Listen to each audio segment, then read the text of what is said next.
Aujourd'hui, j'ai entendu parler d'une nourriture qu'on appelle akassa. C'est une sorte de bouillie fait avec du maïs, une bouillie de Oui, tout à maïs, fait. akassa. Quand j'ai entendu le nom, j'ai demandé à ce qu'on puisse me répéter ça encore pour être sûr que c'est bien ce que j'ai entendu. Mais quand vous allez au Togo, vous dites akassa par exemple, c'est une bouillie. On le dit pareil, akassa. Tu vois, c'est une bouillie, c'est pas la même texture, mais c'est une bouillie qu'on appelle akassa. Vous allez au Bénin, il y a une nourriture qui s'appelle akassa aussi. Ce n'est pas la bouillie, c'est une pâte. Ok. Donc, pour dire akassa, qui est prononcé ici en Haïti, Ok. le même mot se retrouve en Afrique de l'Ouest. Donc, moi qui viens de l'Afrique de l'Ouest, par exemple, quand j'entends des mots comme ça me parle. Et bon, ça, j'ai donné l'exemple d'akassa, mais il y a d'autres mots aussi. Et quand j'entends ça, ça me rappelle qu'en fait, je suis parmi des frères. Je suis sur un bout de l'Afrique qui s'est détaché dans les Caraïbes.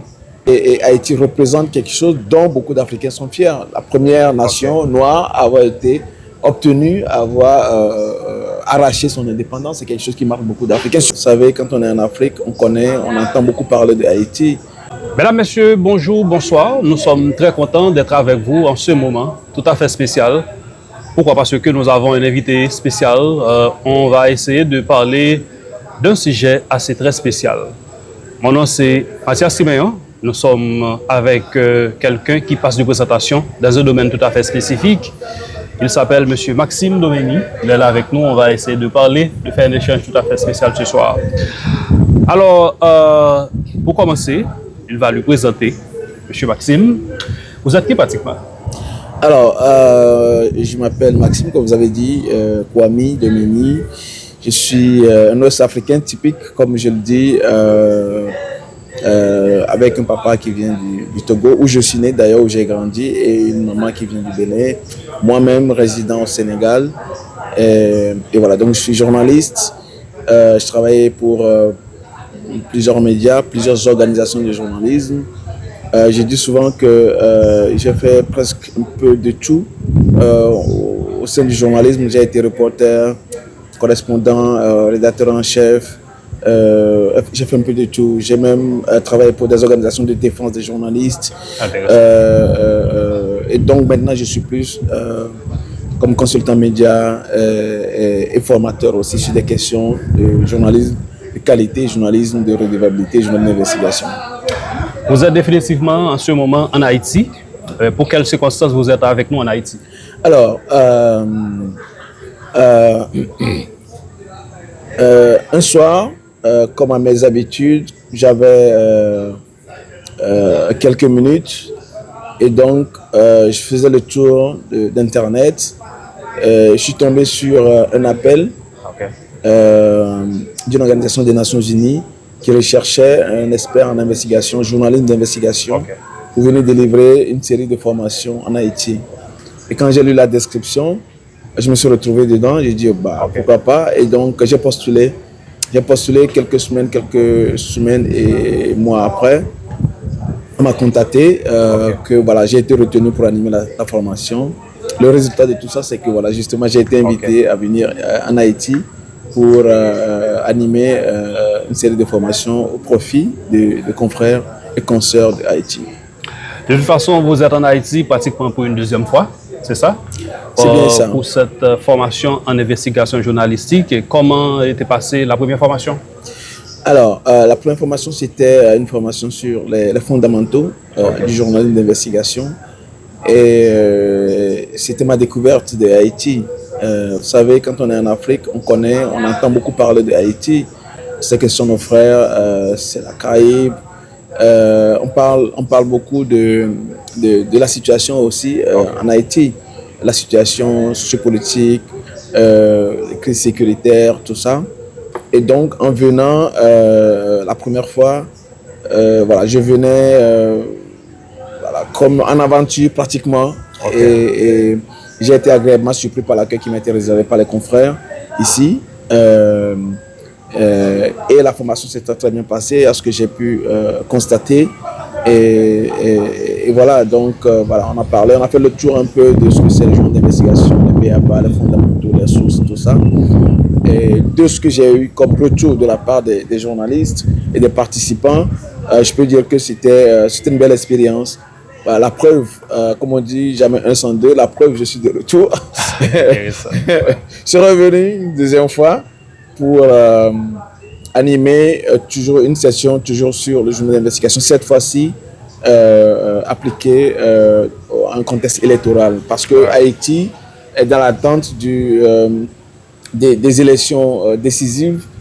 Et j'ai été sollicité pour venir animer une seconde session sur comment est-ce qu'on peut pratiquer de l'investigation dans un contexte électoral. Bon, un pays où il y a pratiquement des choses qui tournent mal, parce qu'en ce moment, nous vivons des périodes tout à fait spéciales en matière d'insécurité. Mais comment ça a été pour postuler pour venir en Haïti? Est-ce qu'il n'y a pas vraiment... est-ce que vous n'avez pas peur pour rentrer en Haïti? Alors, bon, si j'ai postulé, c'est que j'étais prêt à venir. Okay. Mais évidemment, quand tu dis aux gens que tu viens en Haïti, pas qu'en Afrique d'ailleurs, hein, parce que mon trajet est un peu long pour venir ici en Haïti, c'est pas simple. Il faut transiter par beaucoup de pays, au moins 3 pays par exemple. Et donc, même lors de mes transits en dehors de l'Afrique, même dans les Caraïbes, hein, même dans les îles qui sont voisines de Haïti, quand tu informes quelqu'un, tu lui dis que, par exemple, au détour d'une conversation, tu lui dis, bah écoute, je suis en route vers Haïti. On te demande, ah ouais, bah qu'est-ce que tu vas faire en Haïti? Alors que tout le monde cherche à quitter Haïti, qu'est-ce que toi tu vas faire en Haïti? Et donc, il y a ça. Mais je ne regrette pas d'être venu et j'ai bien aimé et la première et la deuxième expérience. Ok. Intéressant. Maintenant, une deuxième formation, pratiquement, pour le moment, c'était en investigation journalistique, surtout en rapport avec un processus électoral. Est-ce que vous pensez que votre attente, du moins l'attente de votre public, a été comblée normalement? Alors, je ne peux pas parler pour le public. Je vais laisser le public, les journalistes, et donc vous apprécier, d'accord? Il y a un proverbe de chez moi qui dit « On ne danse pas sans s'apprécier en soi-même ». Donc, quand tu danses, il faut laisser les autres t'apprécier. Il faut laisser les autres dire « Ah, tu danses bien ou tu danses mal ». Et voilà. Donc, je ne vais pas m'apprécier en dansant, mais au moins, ce dont je suis sûr, c'est que j'ai de très, très bonnes relations avec les confrères. Okay. Et j'estime que s'ils n'ont pas été satisfaits, on n'aurait pas eu ces relations. Et voilà, donc c'est ce que je peux dire. Maintenant, après, il y a eu des ambiances très conviviales, très conviviales d'ailleurs, parfois à la limite de l'émotion. Donc, j'ai bien aimé l'expérience de partage et de se sentir utile en fait à des confrères et qui ont besoin de ces outils, de ces techniques pour pouvoir faire bien leur travail dans un contexte de défi, dans un contexte relativement hostile. Donc, c'est tout ce que je peux dire. Maintenant, je vais laisser les confrères eux-mêmes apprécier et dire si ça a été bien ou pas, s'ils ont été satisfaits, s'ils ont été enrichis par les contacts, les échanges qu'on a eus. En tout cas, moi, j'ai été enrichi et je ne regrette pas l'expérience. Alors, globalement, la communauté africaine toujours parle de Haïti comme un pays frère. Est-ce que jusqu'à présent, malgré nous traversons un moment très difficile en Haïti, est-ce que la communauté jusqu'à présent considère Haïti comme un pays frère? Bien sûr, c'est pas ça qui va changer les choses. Y compris même en Afrique, vous avez des pays qui sont dans des conditions très très difficiles. Okay. Des pays qui sont en guerre, le Soudan, l'Est de la RDC, le Sahel, le Mali, le Niger, le Burkina. Il y a beaucoup de pays qui sont en guerre sur le continent. Et donc, même sur le continent, vous avez des pays qui traversent des situations difficiles. Okay. Ça ne fait pas de ces pays, ça ne fait pas d'eux moins des pays africains. Il reste des pays africains, il reste des frères africains, même s'ils traversent des difficultés. D'accord? Donc, Haïti reste dans le cœur des Africains comme un pays frère.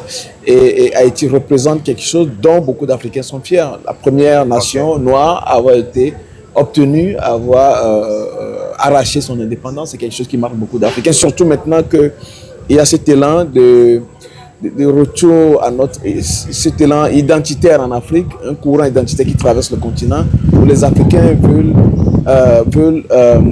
cherchent à retrouver des repères historiques, des repères identitaires, qui ils sont, d'où ils viennent, qu'est-ce qui les définit, ainsi de suite, leur rapport avec le monde, leur rapport avec les autres. C'est une période où très régulièrement, une information de Haïti de la lutte des Haïtiens pour leur indépendance, de tout ce qui s'est passé en Haïti et de ce qui continue de se passer jusqu'ici. Et donc, les difficultés que traverse Haïti ne font pas moins de Haïti un pays où des Haïtiens, des frères et des sœurs.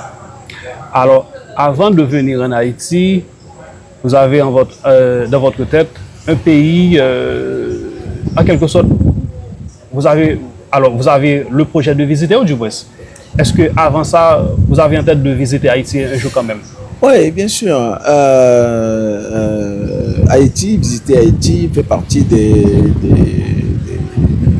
Haïti et tout le pays toutes les îles de la Caraïbe. Ça fait rêver quand par exemple on est en Afrique, qu'on entend parler des Caraïbes, ça fait rêver. Et quand tu as l'opportunité de venir, tu n'hésites pas. En arrivant en Haïti, qu'est-ce que ça veut dire pour vous, globalement? Oui, c'est un peu comme le prolongement de l'Afrique, d'accord? Okay. C'est comme un bout de l'Afrique qui s'est détaché, qui s'est retrouvé dans les Caraïbes. Aujourd'hui, je disais encore à des gens que je suis... quand je vois certaines rues, ça me rappelle certaines villes en Afrique, d'accord? Aujourd'hui, j'ai entendu parler d'une nourriture qu'on appelle akassa. C'est une sorte de bouillie fait avec du maïs, de maïs, akassa. Quand j'ai entendu le nom, j'ai demandé à ce qu'on puisse me répéter ça encore pour être sûr que c'est bien ce que j'ai entendu. Mais quand vous allez au Togo, vous dites akassa par exemple, c'est une bouillie. On le dit pareil, akassa. Tu vois, c'est une bouillie, c'est pas la même texture, mais c'est une bouillie qu'on appelle akassa. Vous allez au Bénin, il y a une nourriture qui s'appelle akassa aussi. Ce n'est pas la bouillie, c'est une pâte. Okay. Donc pour dire akassa, qui est prononcé ici en Haïti, le même mot se retrouve en Afrique de l'Ouest. Donc moi qui viens de l'Afrique de l'Ouest, par exemple, quand j'entends des mots comme ça me parle. Et bon, ça j'ai donné l'exemple d'akassa, mais il y a d'autres mots aussi. Et quand j'entends ça, ça me rappelle qu'en fait, je suis parmi des frères. Je suis sur un bout de l'Afrique qui s'est détaché dans les Caraïbes. Et donc voilà un peu l'impression que j'ai. Voilà. Nous savons que M. Maxime investiguait sur des choses surtout qui sont en rapport avec l'État d'un pays. Ça a beaucoup de risques là-dedans. Mais pourquoi vous faites choix de devenir un journaliste investigateur? Est-ce qu'il y a une sorte de motivation personnelle? Ok. Vous savez, il y a certains qui deviennent des journalistes par accident.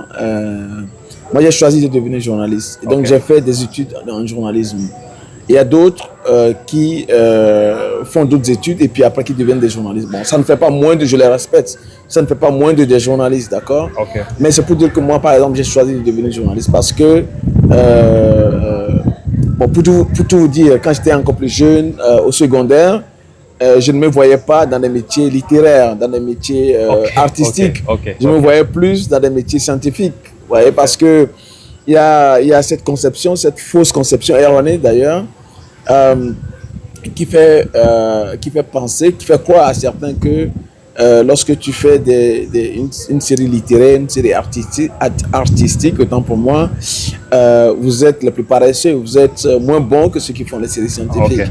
Alors donc, je me voyais faire des séries scientifiques pour montrer que je n'étais pas bête en réalité, que voilà, je pouvais le faire. Mais le sort a voulu que je me retrouve en série littéraire. Et après, quand j'ai eu ce qu'on appelle chez nous le bac, et donc le diplôme avant l'université, j'avais dérangé mes parents pour faire le journalisme, parce qu'à l'époque, il n'y avait pas d'école de journalisme dans mon pays. Et donc, j'avais demandé à ce que mes parents puissent me payer les moyens d'aller faire le journalisme ailleurs au Sénégal, où je réside d'ailleurs aujourd'hui. Dans un premier temps, bon, c'était déjà trop tard et on m'avait demandé de patienter que l'année suivante, je puisse bien préparer ma candidature pour le concours d'entrée dans cette école. Il se trouve que l'année suivante, une école de journalisme a été créée dans mon pays. Donc, je n'avais plus besoin de sortir. Donc, je suis resté dans mon pays où j'ai fait le journalisme. Alors,